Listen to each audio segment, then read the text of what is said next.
Hi, I'm Laura Diener, guest host for Cybercrime magazine, and I'm here today with Kirsten Davies, SVP and CISO of Estee Lauder companies. Hey, Laura. Nice to see you. It's great to be here. Thanks for having me. Thank you. So I'm a part of the segment of Ask the CISO, sponsored by Fortinet, and I'm so happy to get to hang out with you today. So you're truly global. Right? You have worked in Australia, in Germany, South Africa, and the U.S., of course. You're here with us today. So where did you grow up? Can you tell me a little bit more about you? Absolutely. I actually grew up all over the world. So my parents were a bit nomadic, and I grew up in Germany.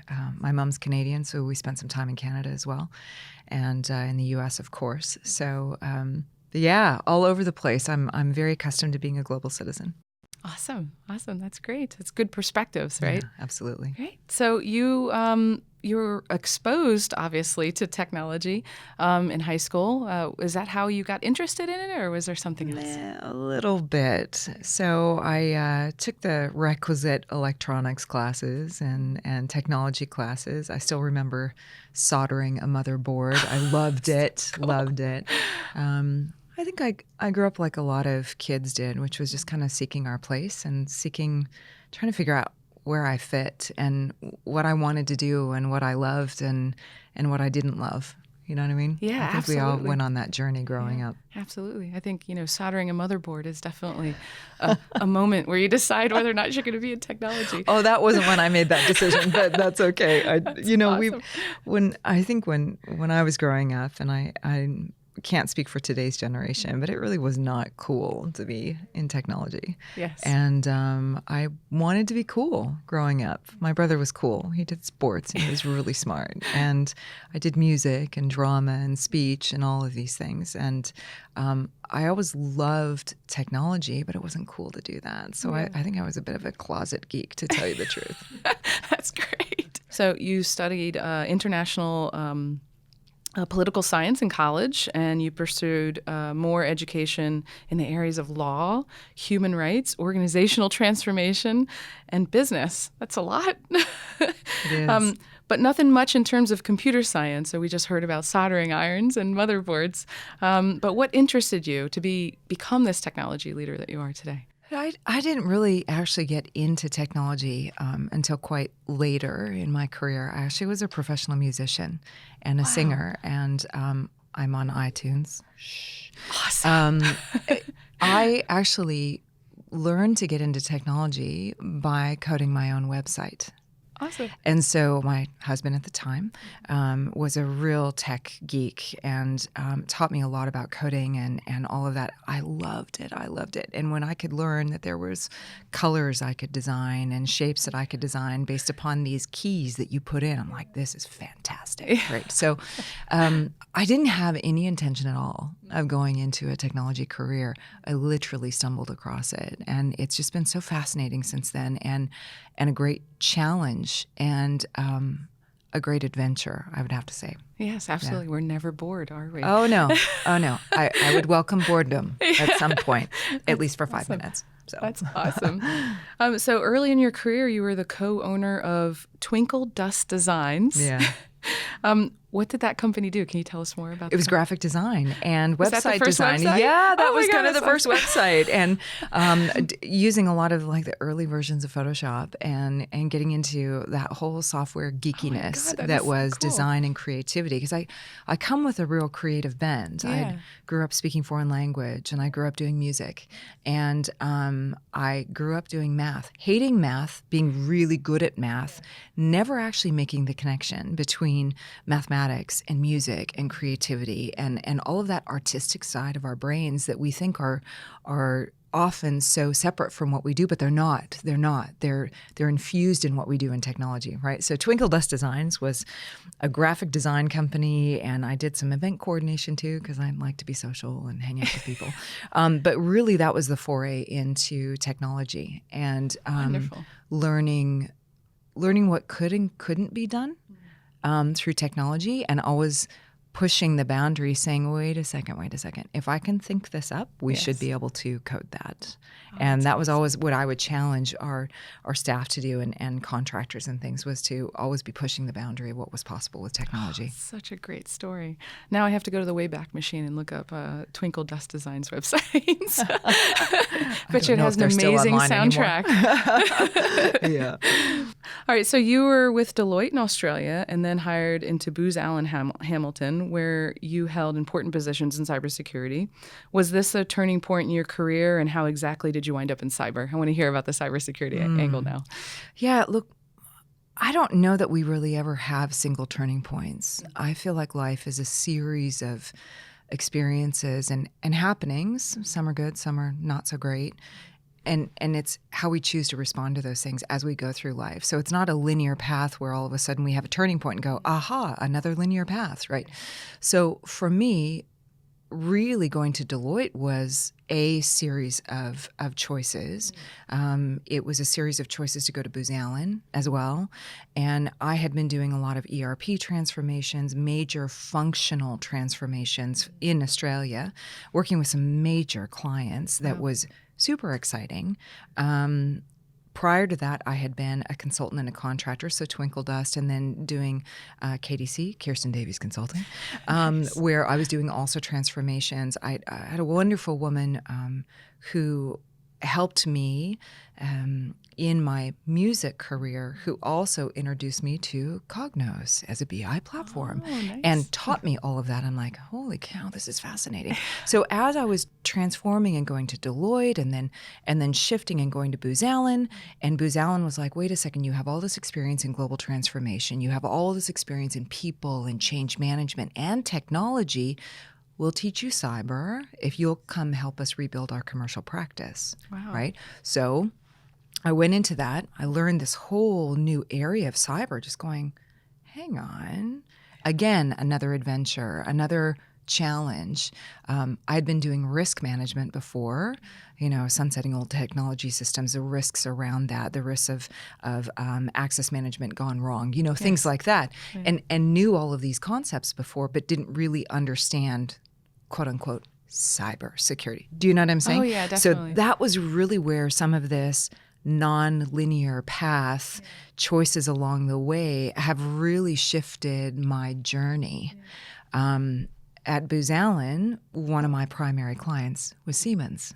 And so as I was contracted and took over some really great work that some other team members were doing, and then evolved into the space of doing some leadership transformation work around the cyber program and the program work itself for information security, I was on a plane every third week from DC to Munich, and it was exhausting, right, as you can imagine. And so the only thing that I wasn't doing at Siemens was presenting to the board, because they didn't allow externals to present to the board. So they offered me an internal position. And again, I was faced with this opportunity, which was I could have stayed very comfortable where I was and stayed with consulting and was doing very well there. I thought, you know what? One of the things that I never really got to experience being a consultant was the repercussions and implications of the choices that we make and the things that we were advising our clients to do, right? Yeah. You never really get to see the tail of that. And it was a huge opportunity for me, speaking German and having been raised in Germany, to segue into an internal role, continue doing what I was already doing, which was managing a 3-year transformation program for information security, and get that internal exposure of how is it really to be boots on the ground?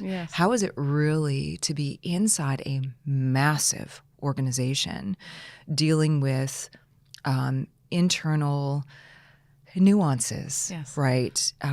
Regions, business units, internal functions, politics, bureaucracy, hierarchy, all of these different things. So it's been a segue, right? It's been a non-linear path for me. And this is where you became deputy CISO at Siemens. Is that right? Wow, that's huge. Yeah. I had no idea. I think at the time I really didn't have any idea how big of a deal that was. It seemed like a very natural progression to me because I was already doing the work as an external, and it made sense for me to come in. It made sense for them Yeah. and for me to come in as the deputy CISO. And so I ran all of, I initially came in doing technology and operations and moved into the strategy and governance role at Siemens, which is the number 2 position. And it was such a wonderful experience, showing up to meetings where everything was in German. And you kind of go, oh, this is in German. Showing up to meetings where it was primarily men, if not all men. And I was the only woman. I was the only American in the room. American-Canadian, let's be honest. And having conversations around topic areas that were so critical, critical infrastructure. That's Siemens, right? The backbone of Siemens. Yeah. And it was a marvelous experience, very challenging. So after Siemens, large industrial manufacturer, you're a deputy CISO at HP, obviously a tech giant, and then the CSO at Barclays Africa Group, a financial organization. So wow, that's industrial manufacturing, financial organization, a tech giant. And now you're the CISO at Estee Lauder companies, obviously major cosmetic company. So you just have this unique perspective of all these different roles and all these different industries. So how are they different? I think they're more alike than they are different from a security perspective. Yes, yeah. From a security perspective, we all need to be brilliant at the basics. Yes. Regardless of what industry you're in. Absolutely. We all have challenges with aging legacy technology and digital transformation and technology enabling revenue and innovation and R&D and all of those things. I think we have a lot of those things in common. What's different from industry to industry is your proximity to the consumer and how close you can get to actually, as a security professional and practitioner, translating what it is that we do into consumer value is so key. It's so key. Very true. And so this has been a great opportunity at Estee Lauder companies because we do go direct to consumer. We also work through retailers, of course, as well. But it's been a wonderful opportunity for me to get closer to, the prestige beauty that we offer, the skincare that we offer. We have, we do all of our own research and development. We do all amazing. of our own, primarily all of our own distribution. So manufacturing. So there's supply chain involved in this, point of sale systems. There's online, all of these different components of it, which are really exciting. It's been a great opportunity for me to kind of shift gears a little bit. I don't think a lot of people know how big Estee Lauder companies are. Yeah. So can you tell me more about how many employees, how large, all the companies involved? Yeah, absolutely. I think I didn't really know about it. I know who they are because makeup, right? Well, thank you. But yes. Thank you. Yeah, look, we have over 25 prestige beauty brands and fragrances. Wow. So think MAC Cosmetics, La Mer, Bobbi Brown, Tom Ford Beauty. Oh, I didn't realize. Wow. Yeah, of course, Estee Lauder, Clinique. We have so many. Too Faced, Smashbox, so many Glam Glow, Becca, all of these great brands, plus fragrances that we do. We have a little over 44,000 employees. 44,000, that's 10 large. years Wow. ago when our CEO came on board, Fabrizio Freda, we were a $4.5 billion company. We are now a $14.8 billion company. Wow. We are global. And it's an exciting space. I think people think, oh, it's just lipstick. And I'm like, hey, hang on. It is $14.8 billion of lipstick and skincare and fragrances. And a really great challenge for us, right? It's one of the things that drew me to the company is all of the R&D and the supply chain and all of those things that I was working with in other industries and verticals, right? Yes, as well. Absolutely. Yeah. CISOs tell us that IoT devices present a big security challenge. Are they presenting you with a big security challenge? You mentioned point of sale, so I wanted to talk a little bit more about IoTs. Yeah, IoT is fascinating in our space. We use a lot of IoT devices, IP devices in our R&D. So you think of everything from humidity sensors in the rooms where the recipes are formulated, to the batch controllers themselves as well. It's all IoT for us. We have RFID guns in our supply chain space. We have driverless cars that go around and shift inventory from one pallet to the next, and all of this. It's a fascinating space for us. It is a big challenge, and as we are driving a real factory of the future concept, which ironically we were doing at Siemens when I was there. So again, a lot of applicability to this space. It's an exciting time. I think it is a challenge for CISOs. We're so accustomed to compute storage devices, right, which have an enormous amount of functionality, and more, I think, of a limited number in any given environment, to IoT devices, which have limited, more specific functionality, but millions of them, right? Absolutely. And how do we actually wrap a security netting around that gives us the opportunity for visibility, for detection, for response, for all of these things across it. It's a huge challenge for CISOs today. Yes, absolutely. I totally agree as a CISO. Yeah. So what about cloud? I hate to be so faux pas, but we're talking about IoTs. Are cloud presenting any kind of big challenges for you? I think cloud is just traditional challenges that we've all had. We've had this across every vertical that I've been working in, right?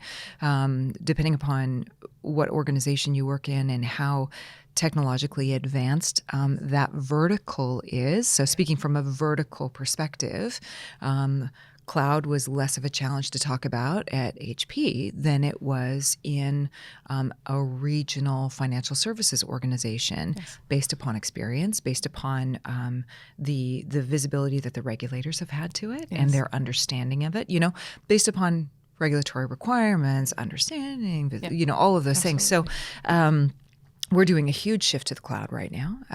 And I think it comes with its traditional challenges.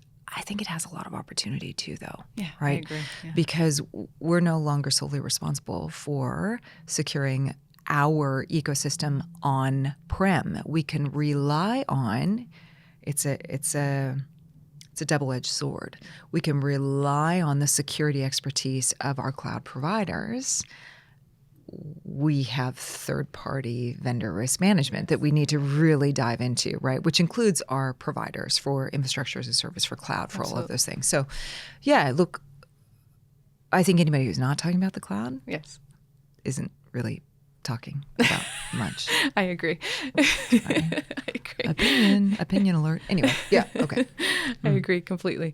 So Cisco and Cybersecurity Ventures published the 2019 Cybersecurity Almanac.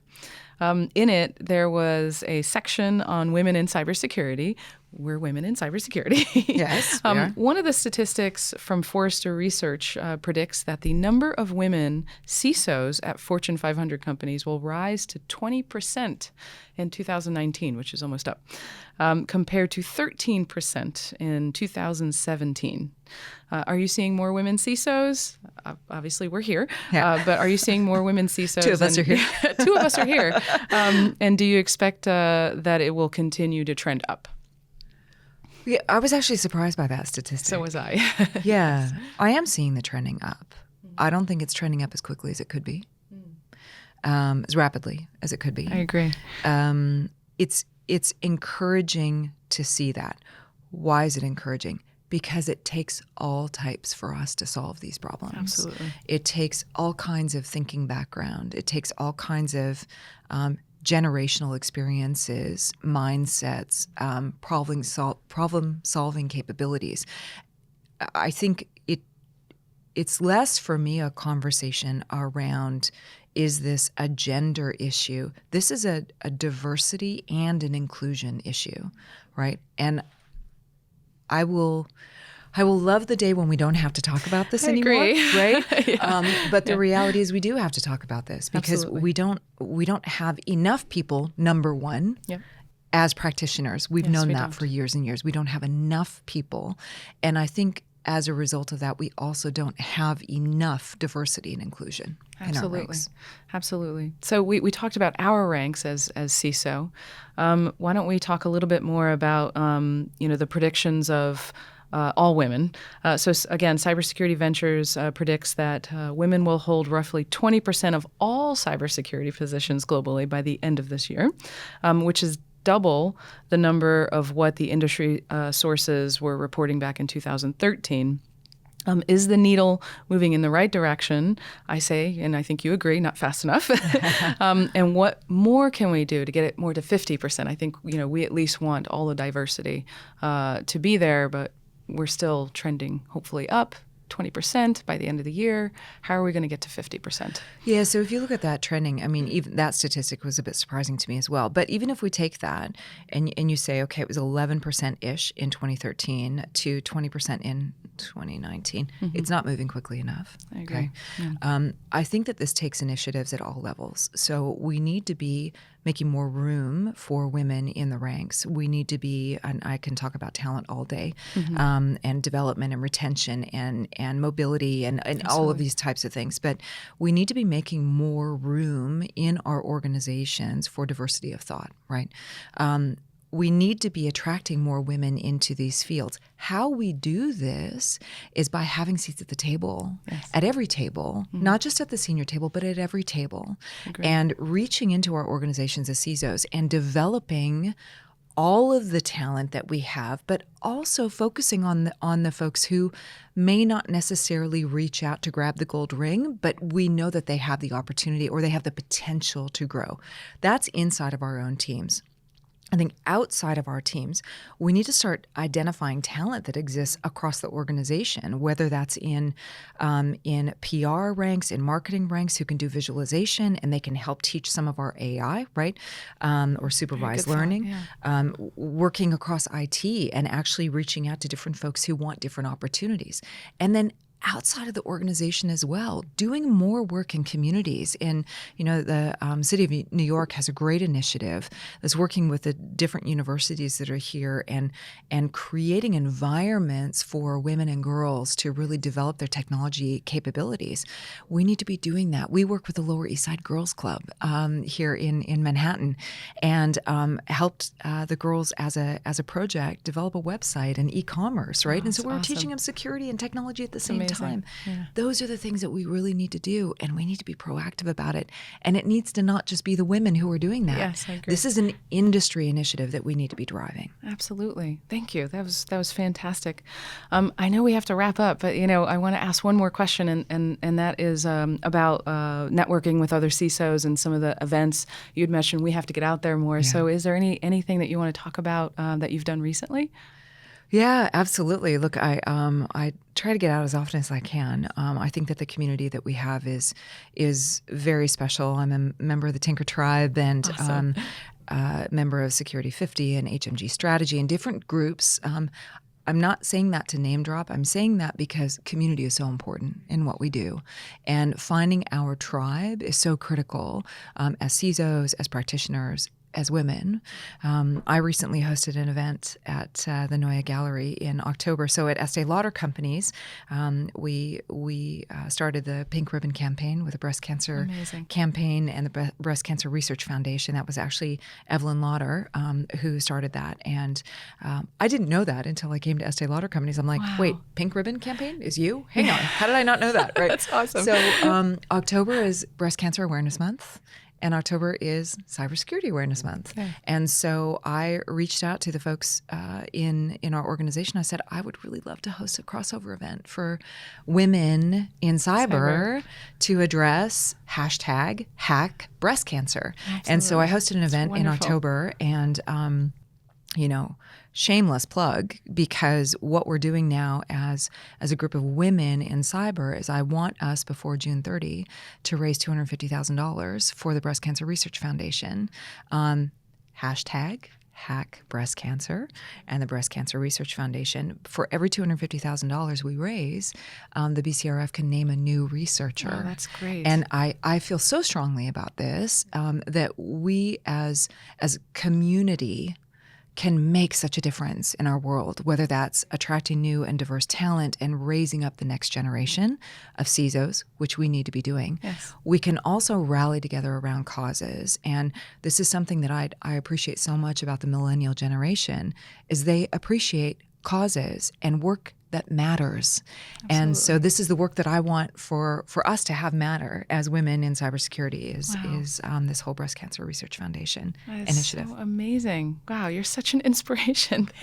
That is great. That was great. I'm sorry I couldn't join. I wish I could have. You're coming next year. I know. I'm coming next year. And hashtag hack breast cancer. So at the very least, everybody can participate in that. Absolutely. That's amazing. So thank you for joining us today, Kirsten. Again, this has been Ask the CISO segment brought to you by Fortinet. Thanks for having me. Thanks.